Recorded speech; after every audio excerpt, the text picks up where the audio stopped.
చెప్పట్టు. యేసు నామములో పట్టుకోండి. ఏం కాదు. యేసు నామములో, యేసు నామములో చెప్పు,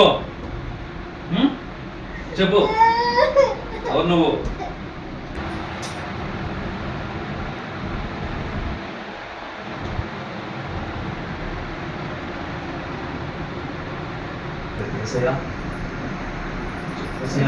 నన్ను విడిపించయ్యా. నీవే రక్షకుడు, నీవే నిజమైన దేవుడు, నన్ను విడిపించేవాడు, నన్ను కాపాడేవాడు, నా కోసం ప్రాణం ఇచ్చినవాడు నీవే తండ్రి. ఇప్పుడు దేవుడు ఒక 20 నిమిషాలు ప్రార్థన చేస్తే నీకు ఎంత గొప్ప విడుదల వచ్చింది? నీకైనా తేడా కనిపిస్తుందా? మార్పు కనిపిస్తుందా?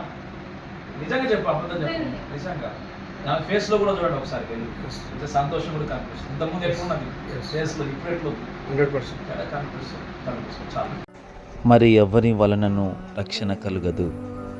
ఈ నామము నన్నే మనము రక్షణ పొందవలను గాని ఆకాశము కింద మనుషులలో ఇయ్యబడిన మరి ఏ నామమున రక్షణ పొందలేము. కావున ప్రభువైన యేసు క్రీస్తునందు విశ్వాసం ఉంచుము, అప్పుడు నీవును నీ ఇంటి వారును రక్షణ పొందెదరు.